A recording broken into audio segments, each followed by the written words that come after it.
За, галзуу кино сувагта тавтаа морил. Морогийнх нь энэ удаад ярьж өгөхөөр сонгосон галзуу кино бол 2011 онд гарч байсан Limitless.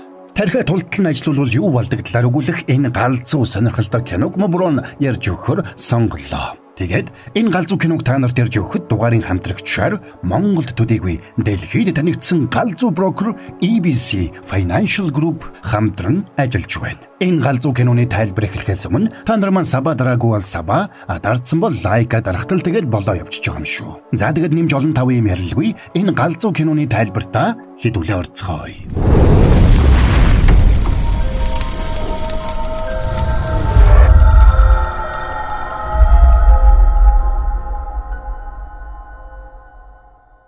Эдди Моро бол Нью-Йоркд амьдардаг залуу зохиолч. Гэвч сүүлийн үед тэрний ажил урагш муутай байна. Ном бичих гэрээнийхээ урьдчилгаанд авсан мөнгнөөс өөр орлогогүй хэдэн сар болсон Эдди найз бүсгүйгээрээ тижээлгэж амьдрахтаа тулжээ. Гэвч энэ хугацаанд тэр номоо олигтой урагшлуулж чадаагүй байлаа. Хэсэг бичиж байгаад л бичсэн зохиол нь таалагдахгүй болж эргүүлээд устгахчаад байсан учраас ажил нь урагшлахгүй, үүндээ гутарчныг бол пабд аяг тагшимууж эсвэл олон сар цэвэрлээгүй байранда бүгж буудан дээр хөвтөд өдрийг өнгөрүүлэх болжээ. Удалгүй энэ бүхнээс нь залхсан найз бүсгүй Линдийн тэрнээс салахаар шийдсэн гэдгээ хэлнэ. Энэ үнхаагүй байдлаас гарах ямар ч шинж тэмдэг Эдигээс ажиглагдахгүй байсанд Линди цөхөрсөн байж. Нөгөө тэгвэр Линдигийн карьер амжилттай байсан учраас Эдиг нялх хүүхэд асарж байгаа мэт цаг ямагт асраад байж чадахгүй гэж үзжээ. Гинтийн цохилтод орсон мань Эди Линдид хайртай гэдгээ хэлж бүх амьдралаа хамтдаа өнгөрүүлэхийг мөрөөддөг гэсэн ч Линдигийн сэтгэл нэгэнд эргэжээ. Эдиг гараад урамгүйхэн алхаж явтал урдаас нь Вернон ирж яваа харагдлаа. Энэ Вернон бол Эдигийн хуучин эхнэрийн дүү. Эдди өмнө нь коллежид цог сурч байсан Мелиса гэдэг бүсгүйтэй гэр бүл болж байсан ч удалгүй салсан байна. Мелисагийн дүү Верноныг хар тамхи худалдаалдгийг мэддэг учраас Эдди тэрэнд ихэндээ нүүр өгсөнгүй. Тэгсэн Вернон хар тамхи зардаг байсан өдөр ард үлдсэн штэ бро гэж хэллээ. Тэгэд Вернон зэрэгэлдэх пабд тэрнийг дагуулж уух юмар тайлангаа амьдрал нь хэр угааг асууж шалгаж эхэлнэ. Бас Мелисаг дахиж гэрлээд 2 хүүхэдтэй болсон гэдгийг ярьлаа. Энийг сонсож сэтгэл нь хөдөлсөн Эдди ном бичих ажилдаа байгаа ч урагш муутай байгаа гэдгээ хүлээн зөвшөөрнө. Вернон хөгшөө. Чамд бүтээлт сэтгэлгээний асуудал тулгарсан байна. Гэхдээ чам тусалж чадах зүйл надад бий шүү гэж хэлээд халааснаас нэг жижиг эм гаргаж ирээд Эддид өгдөг. Энийг харсан Эдди тэр зүйлийг нь авахаас татгалзсан.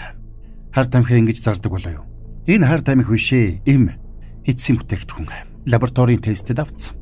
Холбогдох газруудаас зөвшөөрөл авсан байгаа. Ирэх жилээс албан ёсоор худалдаанд гарна гэж мань Вернон тайлбарллаа. Тэгээд тэр NZT гэх эм үйлдвэрлэлийн компанид ажиллаж байгаагаа хэлж, ажлын шугамар тэр эмийг урдчилж олж авсан гэдгээ бас хэлдэг. Гэвч мань Эдди тэрэнд итгэхгүй байлаа. Тиймээс тэр эм яг ямар үйлчилгээтэй болохыг асуухад энэ эм хүний тархинд их мэдээлэл хүлээн авах чийсүүдийг огцом сэргээснээр тархиа 100% ашиглах боломжийг олгодог юм гэж Вернон тайлбарллаа. За ингэж ярилцаж байтал Верноны утсанд дуудлага ирж яралтаа явах ёстой болсон учраас Эддид нэг ширхгийг нэрийн хуудастайгаа үлдээнэ. Би энэ юм чи уухгүй. Уугаад үдсэн чин дээртэй. Тэгээд ч наад юм чин ширхэг $800 үнэтэй шүү. Ингэж хэлчихэд нөхөр яваад өгнө. Тэндээс гараад гэрлэггүй алхаж явахдаа Эдди амьдралаа эргэцүүлж бодно. Ажил нь урагшгүй дээр найз бүсгүүдэд хаягдсан тэр байж болох хамгийн доод цэгтээ ирсэн гэдгээ сайтар ойлгож байлаа. Тиймээс нэгэн тал дор орчихсан амьдрал үүнээс дордно гэж юу ах вэ гэж бодоод нөгөө эмийг уудаг. Тэгэд байрандаа иртэл байрныхын эзний эхнэр тэрнтэй таарч түрээсээ төлөхгүй удаж байгааг нь сануулад загналаа. Тэр Эдиг удахгүй гудамжинд гарах гэж байгаагаа ойлгож гинүү гэж толгой төрөөгүй загнасан ч нөгөө эм нөлөөлж эхэлсэн учраас Эдигийн анхаарал ерөөсөө төвлөрөхгүй байлаа. Тэгсэн удалгүй эмийн нөлөө бүрэн үйлчилж эхлэхэд Эдигийн ухаан санаа цэлмэг шиг л болно. Тэгээд тэр эмэгтэй цүнхэнд хуулийн ном байгааг анзаарлаа. Эмэгтэй өөрт нь дургүй байгаа ч өөр нэг асуудал тэрнийг зовоож байгаа юм байна гэдгийг Эдди тэрхэн мөчөд ухаардаг. Тэгэд Эдди ярианы сэдвийг өөрчилж хуулийн сургуулийнхын талаар асуусанд цаадах нь хуулийн сургуульд сурч байгааг нь яаж мэдсэн болохыг гайхаж асууна. Манай Эдди ч цүнхэнд байсан номыг олон жилийн өмнө коллежид сурч байхдаа дотор байрны нэг өрөөний ширээн дээр харж байснаа саналаа. Ягд ч юм тэр хизээ ч юм уншиж судалж байсан, үзэж харж байсан бүхнээ нэгэнгүй санаж байдаг. Тиймээс Эдди тэрэнд хуулийн чиглэлийн арай өөр ном санал болгож, яавал авсан даалгавраа амжилттай хийх талаар ухаалаг зөвлөгөө өгнө. Энийг сонссон эмэгтэй зан зөвлөрөөд ирнэ. Эдийг хууль болон шүүхийн талаар ийм өргөн мэдлэгтэй гэж тэр бодоогүй байж. Тиймээс тэр Эдийг гэртээ урьж даалгавраа хийхэд нь туслахыг хүслээ. Эдэж гэрт нь ороод даалгаврыг нь хийсэнд нөгөө эмэгтэй Эдид татагдаад тэр хоёр бүр юу яагаад авна. За тэгээд гэртээ орж ирсэн хойно Эд яаж энэ бүхнийг мэддэг болсноо гайхлаа. Тэгээд энэ мэдлэг толгойд нь аль хэдийн байсан боловч эмх замбраагүй тодорхой биш бүдэг байсан болохыг ойлгодог. Харин NZTM тэрний тархины ажиллагааг нэмэгдүүлснээр тархин өөртөө хадгалж байсан мэдээллүүдийг эмхэлж эмх цэгцтэй мэдлэг болгож хувиргасан нь тэр байлаа.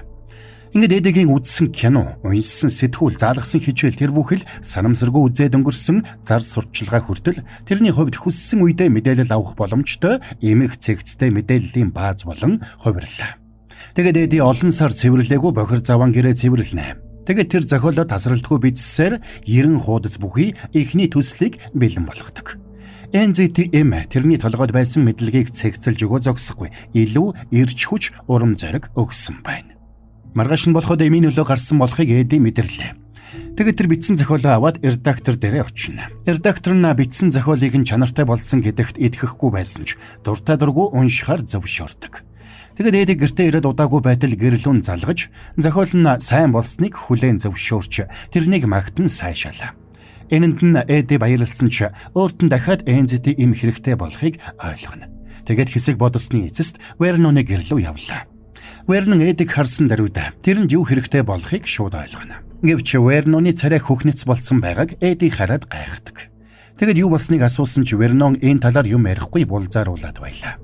Эдиг нөгөө эмийн талаар асуухад Вернон тэр эмийг хууль ёсны холбогдох газруудаас зөвшөөрөл авсан гэсэн нь худлаа гэдгийг хүлээн зөвшөөрдөг.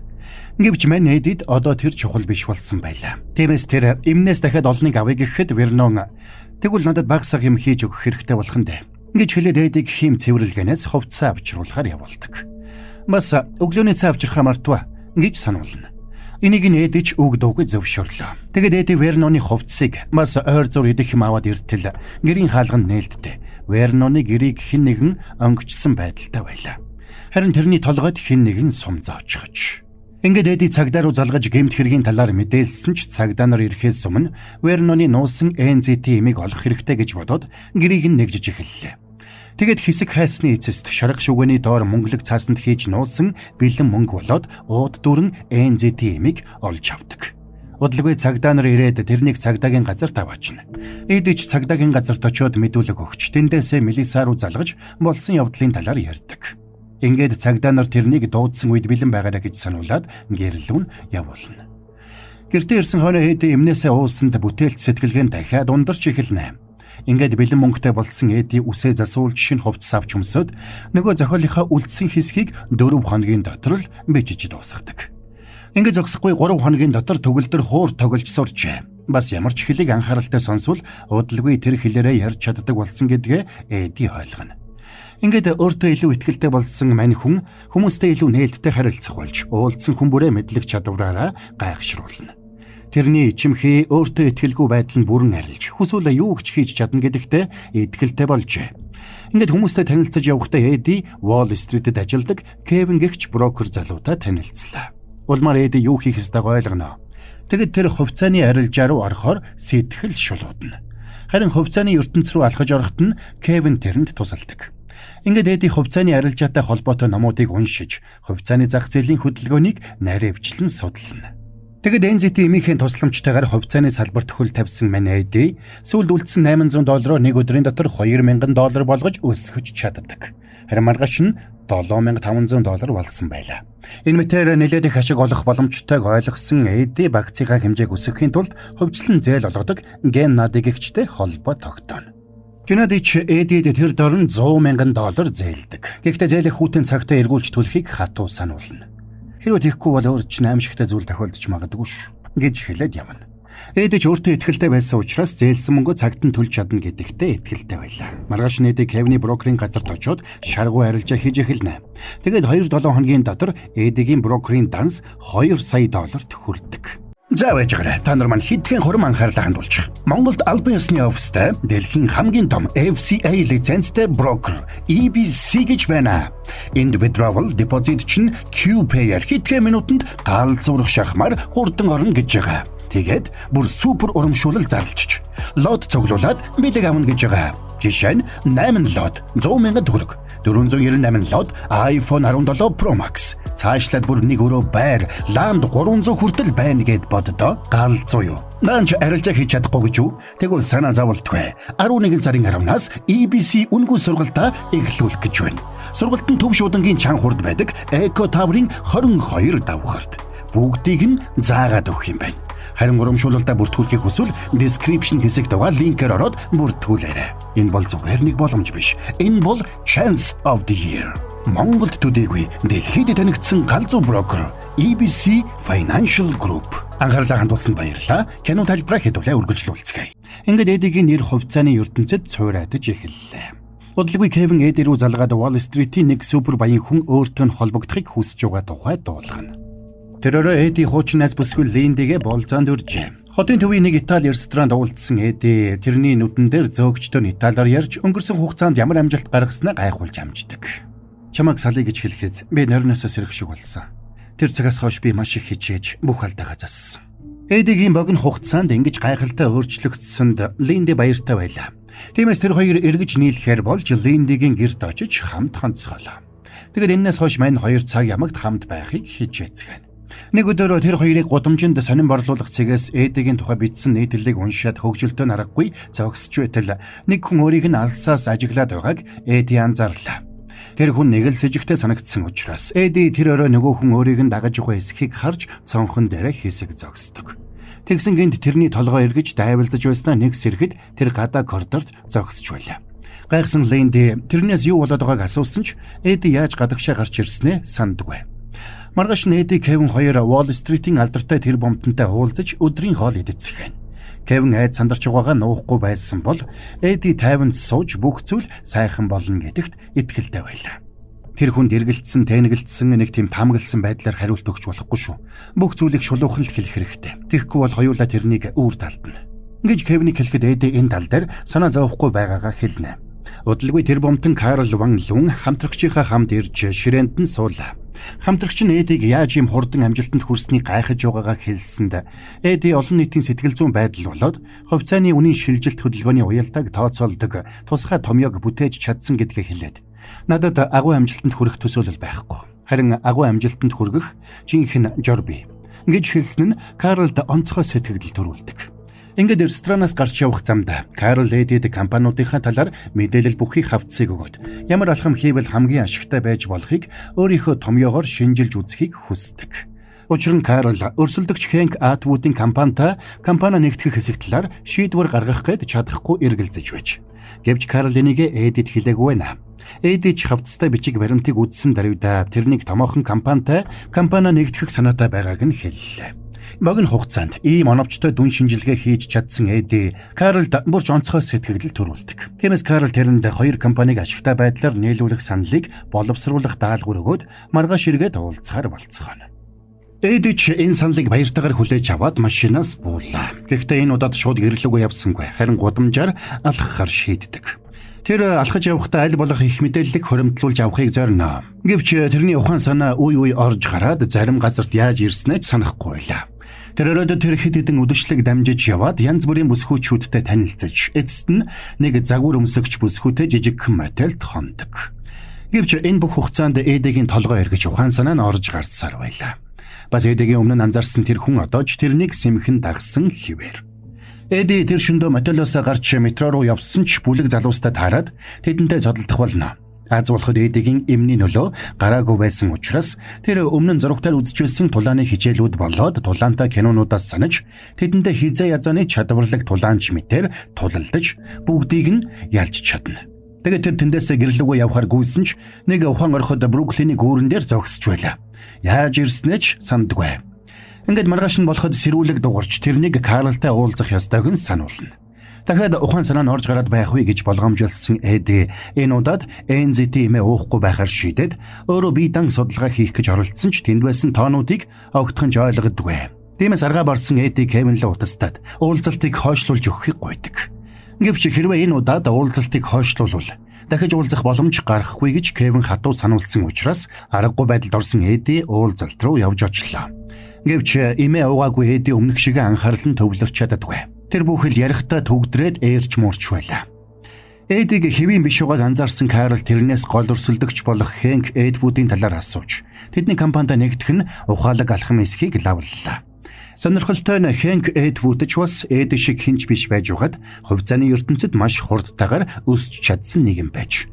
Карл тэрнтэй халз тулах ёстой болсон учраас тэр яаж ийм амжилтанд хүрч чадсныг олж мэдхийг маш их хүсэж байлаа. Гэвч мань Эдигийн анхаарал тийс өөр газар байна. Учир нь зургатаар жижиг зочид буудлын өрөөнөөс нэг загвар өмсөгч эмэгтэй нас барсан байдалтайгаар олдсон тухай мэдээ гарч байна. Харин тэр эмэгтэй нь Эдигийн өрчөнд хамтхансан эмэгтэй мөн болохыг тэр санаад цочирдлоо. Ингээд Эдит хэсгээ байж Карлаас уучлал гуйгаад тэндээс гарч явна. Тэр өөрийгөө хүн алдсан байна гэж бодсон учраас дотор нь эвгүүрч гадагшаа гарсан даруйда гудамжинд бөөлжчихнэ.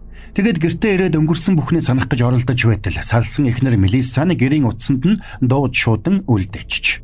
Вернон чамд ямар нэг зүйл үлдээсэн бол тэр нь аюултай зүйл шүү.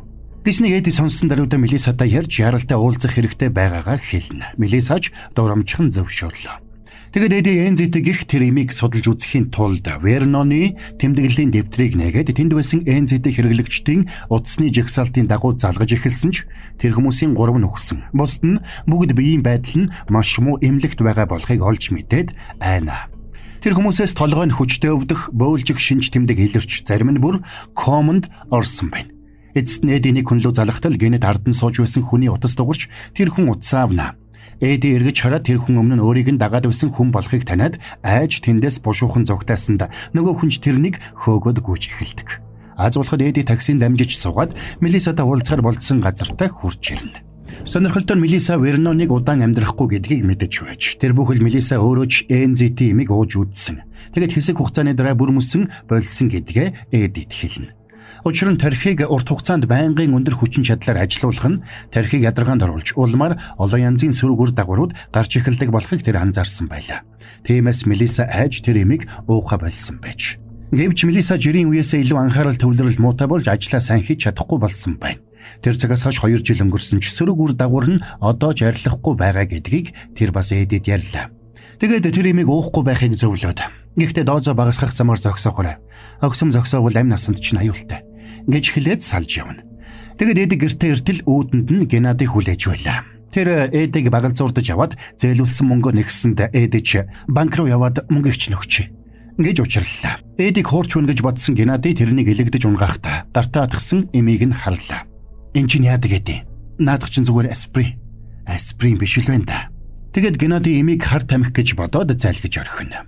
Тэр хоёр банк руу явж Эди тэрэнд мөнгө гаргаж өгсөнд эмийн нөлөөнд орсон Геннадигийн сэтгэл нь сэргэж баяртайгаар яваад өгнө. Харин эмээ уулгүй удсан мань Эдигийн бие муудаж толгой нэргээд хөл нь говьж байсан учраас бушуухан яваад Линдигийн ажил дээр очиод ухаан алдаж ундаг. Линди сандарч юу болоод байгааг асуусанд Эдич бүх үннээ хэлнэ. Тэгэд Линди гэрт нүгэ эмнүүдийг тэрэнд авчирч өгөхөөр болоод гэрлүүн явъя гэсэнд Эди эмээ гэртээ хадгалдаггүй гэдгээ хэллээ.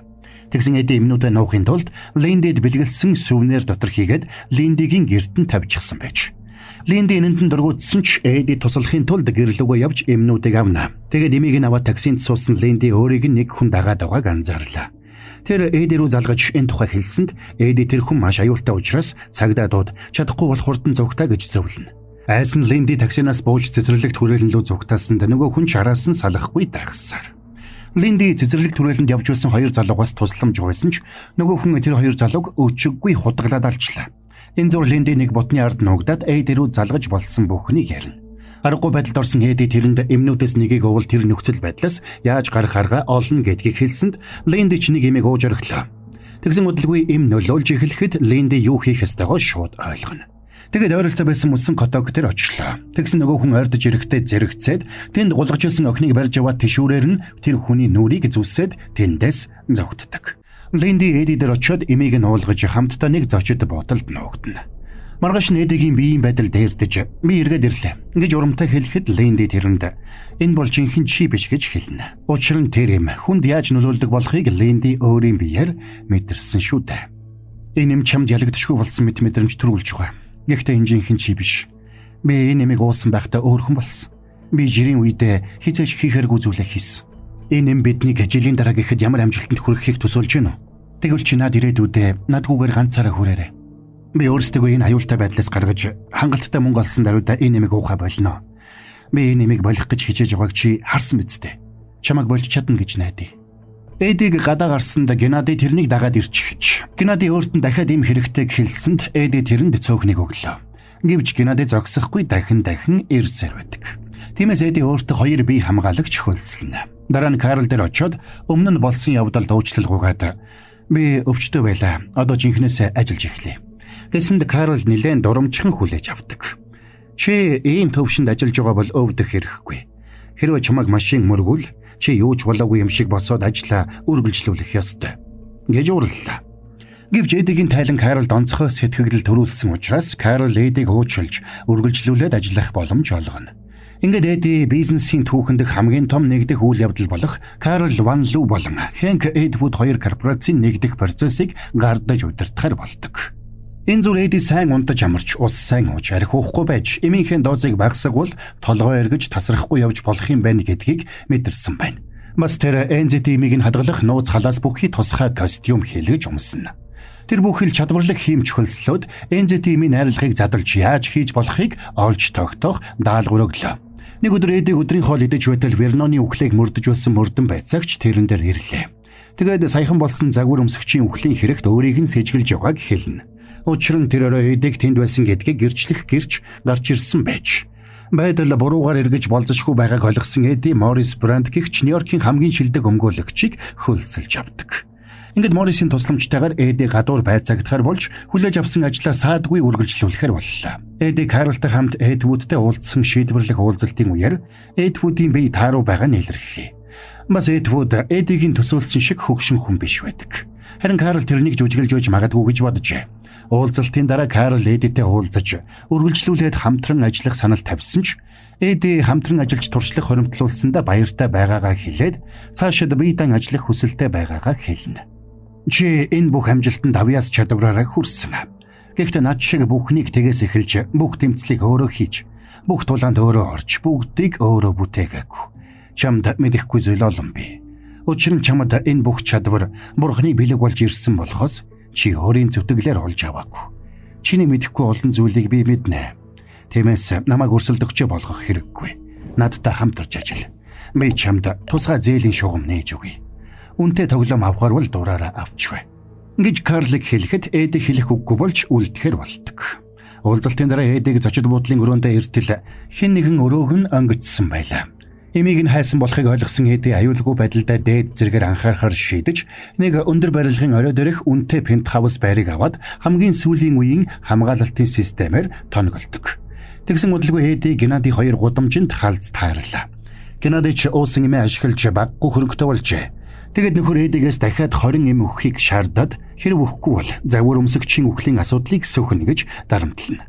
Маргааш нь гэрээнд гарын үсэг зурх уулзалт болох байсан ч ягаад ч юм Эдвуд хоцорч байсанд Карлийн санаан зовж байлаа. Тэгсэн удалгүй Эдвудын эхнэр нь ирж тэрний толгой эргээд биеийг муудаж эмнэлэгт хэвтсэн гэдгийг хэлнэ.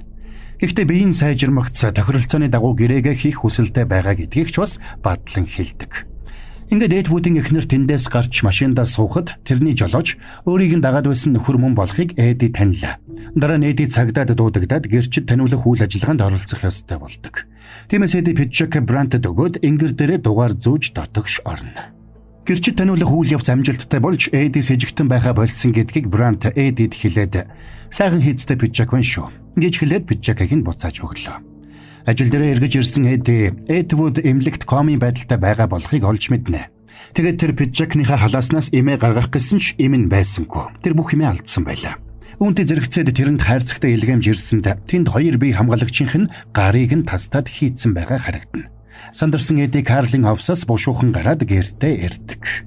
Тэгээд зурагт үзэж байхдаа өөрийнх нь хөлсөлсөн Брант бас Эдвудын төлөө ажилдаг болохыг олж мэднэ.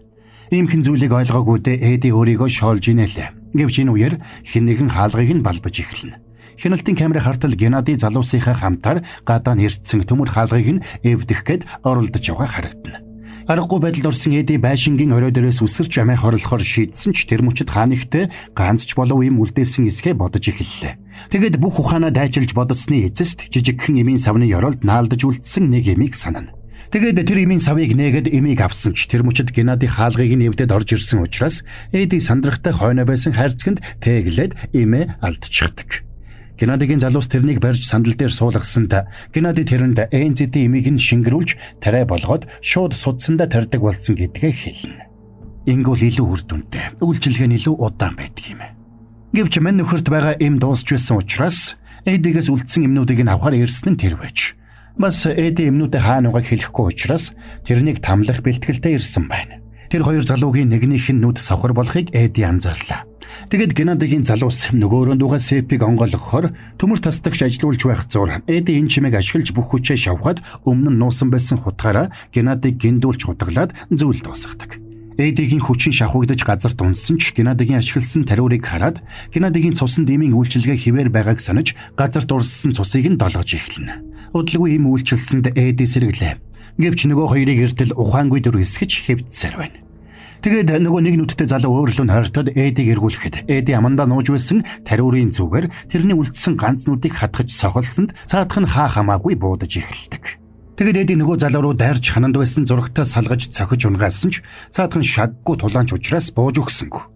Азуулхад нүдэн сахарч бүдэг бадаг хараатай болсон нөгөө залуу хамтрагч Эдитэй андуураад буудсанд Эди тэрнийг дугуйтай төгөлдөр хуураар мөргүүлээд газарт унаглаа. Дараа нь Эди Эдвүүдийн эмнэлэг дээр очно. Эдиг очихын өмнөхөн Эдвуд нас барсан байж. Эди жолооч дээр нь очиод "Барант миний бүх юмыг авсан байтал яагаад Эдвуд өгчдөг вүлээ?" гэж асуусанд учир явдлыг ойлгосон жолооч тэрнтэй хамт Бранд руу очиод тэрний нуусан эмнүүдийг хамтдаа олж авцгаана. Тэр цагаас хойш хэдэн жил өнгөрлөө. Эди Нью-Йорк хотын захирагчийн сонгуульд өрсөлдөхөөр бэлдэж яваа харагдана. Тэгсэн туслах нь ирээд нэг томоохон эмийн үйлдвэрийн эзэн өөртөө уулзах хүсэлтэй байгааг дуулгалаа. Эди яваад очтол тэр хүн нь Карл гэж тарна. Карл хэдэн жилийн өмнө Wall Street-ийг орхиж одоо эмийн үйлдвэр ажиллуулж байгаа гэдгээ хэлдэг. Бас Карл ЭНЗ-ийн талаар олж мэдсэн гэдгээ. Тэрний компани одоо ЭНЗ-ийг үйлдвэрлэж байгаа гэдгийг хэлнэ. Тэгэд Карл Эдид цаашид ЭНЗ-ийг тогтмол нийлүүлж байх. Зөрүүлээд ирээдүйд ганц хоёр зүйл дээр дэмжлэг авах саналыг тавилаа. Эди энэ саналаас ихэндээ татгалзсан ч Карл тэрэнд ЭНЗ-ийг үйлдвэрлэдэг хууль бус жижиг үйлдвэрүүд бүгд хаагдсан. Бас Эдигийн ЭНЗ-ийн лабораторийг хаачхад ирлээ гэдгийг хэлдэг. Өөрөөр хэлбэл тэдний үйлдвэр одоо монопол болсон гэдгийг тэрэнд хэлнэ. Тэгээд тэр хоёр өдрийн хоол идэхээр гарахад Эди тэрнийг зогсоогоод "Над шиг ухаантай залуу энэ бүх хугацаанд юу ч хийгээгүй сууж байна гэж та бодсон уу?" гэж асуулаа. Тэгээд тэр ЭНЗ-ийн сайтар судалж эмийн хэрэглээгээ баг багаар багасгасаар одоо тэр эмийг уухаа бүр болсон гэдгийг хэлнэ. Хамгийн гол нь тэр эм уугаагүй байхдаа ч тархиа яг эм уусан шиг ажилуулж чаддаг болсон байлаа. Тэгэд ярьж байхдаа Эди замын нөгөө талд яваа машины жолоочийн анхаарал сарнсан учраас урдаа байгаа таксиг мөргөх гэж байгааг хэлнэ. Тэгэд Карлийн цээжийг дарж үзээд зүрхэн асуудалтай байгааг хэлж өгдөг. "Хэрвээ чи надтай дайсах нь бол би чиний хувьд үхлийн аюултай дайсан байх болно. Би чамаас үргэлж 50 алхмын өмнө явах болно. Намайг таны дор одоо ч ажиллахгүй байгаад та уурлах биш баярлах ёстой. Яагаад гэвэл тэгсэн бол би таныг аль хэдийн цэргээ болгочих байсан юм." Эдиг дийлэхгүй гэдгийг ойлгосон Карл машиндаа суугаад хэлнэ. Хоёулаа дараа тайвширсан үедээ уулзъя. Гэхдээ мань Эди уулзаагүй дээр баха гэж хэлээд явуулдаг.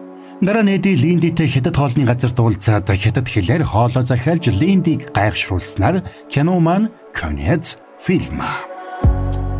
Зяйнд хүрээд энэ галзуу киноны тайлбар маань дуусч байна. Буруугийнх нь хэлснээр галзуу сонирхолтой солиотой кино байсан гэж найдаа. Оюун ухааныг тултал ажилуулдаг юм байдаг болж алах нэ. Буруугийнх нь тайлбар тэгээд ойлгомжтой байж таалагдсан гэж найдаа. За тэгээд энэ галзуу сонирхолтой киног та нарт ярьж өгөхөд Монголд төдийгүй дэлхийд танигдсан галзуу брокер EBC Financial Group хамтран ажиллалаа. За тэгэхээр Монголд албан ёсны офстой дэлхийн хамгийн том FCA лицензтэй брокер EBC Энд withdrawal deposit чинь Q-Payer хэдхэн минутанд галзуурах шахмаар хурдан орно гэж байгаа. Тэгээд бүр супер урамшуулал зарлцсан. Лот цуглуулад бэлэг авна гэж байгаа. Жишээ нь 8 лот 100,000 төгрөг, 498 лот iPhone 17 Pro Max. Цаашлаад бүр нэг өрөө байр, ланд 300 хүртэл байна гэдэл бот. Галзуу юу? Да жарилжа хийж чадахгүй гэж юу? Санаа зовлтгүй. 11 сарын 10-наас EBC үнэгүй сургалтаа эхлүүлэх гэж байна. Сургалт нь төв шуудангийн чан хурд байдаг Eco Tower-ын 22 давхарт. Бүгдийг сайхан заагаад өгнө гэж байгаа. Урамшуулалд бүртгүүлэхийг хүсвэл description хэсэгт байгаа линкээр ороод бүртгүүлээрэй. Энэ бол зүгээр нэг боломж биш. Энэ бол Chance of the Year. Монголд төдийгүй дэлхийд танигдсан галзуу брокер EBC Financial Group. За тэгээд та нар маань брого буюу галзуу кино сувга дэмжихийг хүсвэл саба дараагүй бол саба, дарцсан бол лайка дарахтал тэгэл болоо явчихж байгаа юм шүү. Хэдүүлээ дараагийн бас нэгэн галзуу киноны тайлбараар эргээд уулзцгаая.